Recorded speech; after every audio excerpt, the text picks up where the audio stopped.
This episode is brought to you by Atlassian. Atlassian makes the team collaboration software that powers enterprise businesses around the world, including over 80% of the Fortune 500. With Atlassian's AI-powered software like Jira, Confluence, and Loom, you'll have more time to do the work that matters. In fact, Atlassian customers experience a 25% reduction in project duration per year. Unleash the potential of your team at Atlassian.com. Atlassian.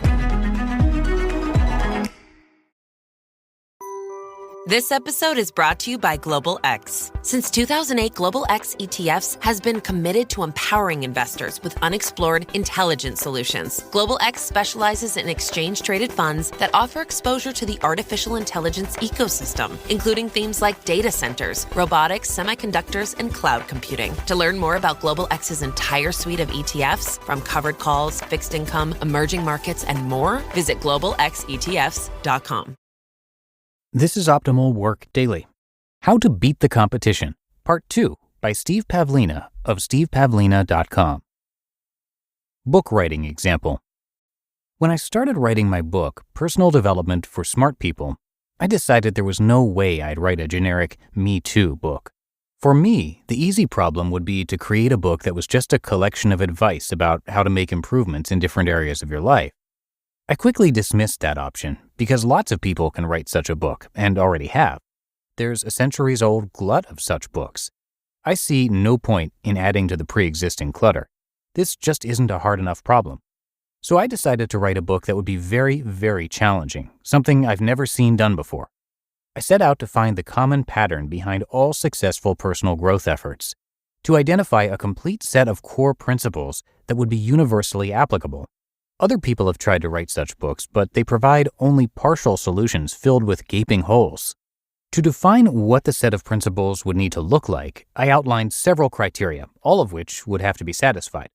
These principles have to be true for anyone, anywhere. They must be timeless, meaning that they can still be expected to work 1,000 years from now, and they'll still have worked 1,000 years ago. They have to make logistical and intuitive sense. They must work both individually and collectively, so they're effective for any group of any size. They must work on the moon as well as Earth. If I found myself alone on an alien world, I'd still use them. They must be culturally independent. They must work equally well for all areas of life: health, relationships, career, money, etc. They must be collectively complete, so no critical element is missing. And they must be simple, elegant, and beautiful. So basically, my goal was to define the hidden mathematics of personal development, the underlying structure beneath the surface chaos. I wanted to discover the personal development equivalent of prime numbers. This is extremely difficult because it means the solution has to be fairly general and abstract, but it must also have abundant practical applications. I researched many different concepts and frameworks that took a stab in this direction, but which always fell short of these criteria. Everything from Stephen Covey's 7 Habits to the Noble Truths of Buddhism. I racked my brain again and again, asking repeatedly, what is the underlying pattern? There were tiny clues everywhere, but the full picture remained a mystery. The task seemed nearly impossible, and I had no guarantee there even was a solution. I ended up rejecting an almost endless progression of partial solutions. It was frustrating to find a solution that looked good at first, only to discover that it was full of holes. It took me almost 2.5 years, but I eventually found the solution I was looking for, and it's reducible to a mere 7 words, which inspired the first 7 chapters of the book.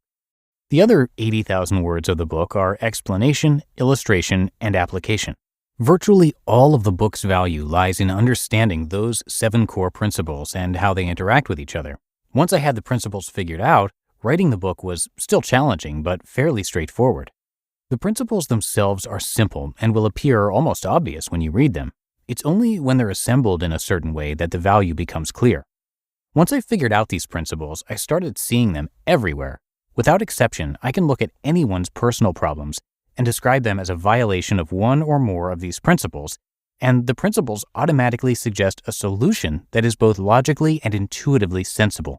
I can derive any other sound personal development concepts directly from these principles, including all of Covey's 7 Habits and the core elements of the world's major religions. These principles are the prime numbers of personal growth.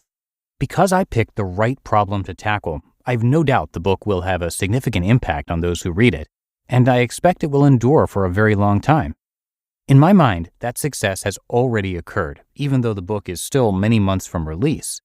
This was by far the most difficult project I've ever attempted. Once the book comes out, I can basically keel over and die happy.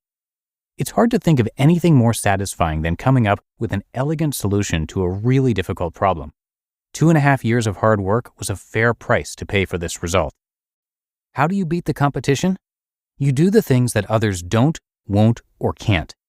Basically, you need to find a way to apply your particular strengths to solve problems that are nearly impossible for most people to solve, but which are easier, though still challenging, for you to solve. This requires developing an awareness of your strengths. See my post from 2007 called Discover Your Strengths for more on that. The hard problems that you're best suited to tackle will probably look very different than the ones I'm suited for, because we probably have different strengths and experiences. You can apply this tackle the hard problems idea to any area of your life, not just business. Look around you for tough problems that other people can't seem to solve, but which you think you have a decent shot at solving. If you really put in a serious effort, what problems could you solve in your workplace, your family, your social circle, your community, etc.? You may not like the words beat and competition, and that's okay because you don't need to look at it that way. In truth, you aren't really beating anyone. Everyone is free to tackle hard problems, but relatively few will exercise that choice. So instead of beating the competition, you're really just leaving the competitive pool behind and blazing your own trail. You're actually choosing not to compete at all. When it comes to competition, if you're doing work that lots of other people could do just as well, you're making a strategic blunder. Try to figure out what you're capable of doing that makes other people quit, even if you still find it challenging.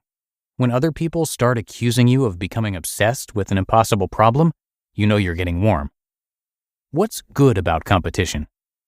The benefit of competition is that it motivates us to identify our strengths and put them to good use.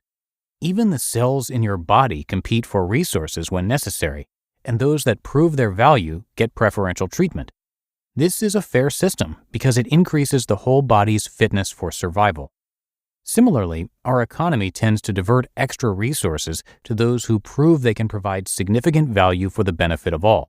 Some see this as a reward for hard work. I see it as a way to encourage continued value production from those who are already productive. Of course, an added benefit of tackling hard problems is that they help you grow. There's little to be gained from doing what's easy, and it's a safe bet someone else will handle the easy stuff anyway. The real value lies in pursuing the thorny path, the one that scares away the timid adventurers. You just listened to part 2 of the post titled How to Beat the Competition by Steve Pavlina of stevepavlina.com. This show is sponsored by BetterHelp. We're all marveled at how quickly kids learn and that sense of wonderment they have while doing it. But as adults, sometimes we lose that curiosity. Well, if there's something you've been wanting to learn, know that therapy can help you reconnect with your sense of wonder, because your back-to-school era can come at any age. And make no mistake, therapy is for everyone. Whether or not you've been through significant trauma, therapy can be a great tool for setting boundaries, learning new skills, and ultimately becoming the best version of yourself. If you're thinking of starting therapy, give BetterHelp a try. It's entirely online, designed to be convenient, flexible, and suited to your schedule. Just fill out a brief questionnaire to get matched with a licensed therapist and switch therapists anytime for no additional charge. Rediscover your curiosity with BetterHelp. Visit betterhelp.com/workdaily today to get 10% off your first month. That's BetterHelp, HELP.com/workdaily. We're driven by the search for better. But when it comes to hiring, the best way to search for a candidate isn't to search at all. Don't search.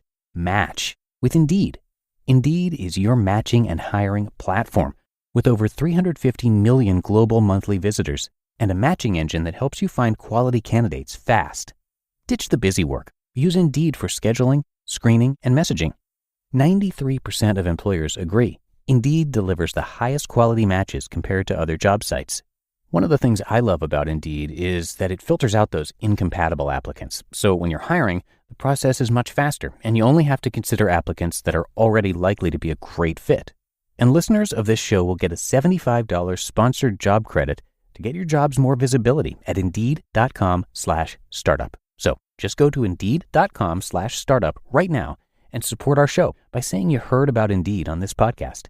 Indeed.com/startup. Terms and conditions apply.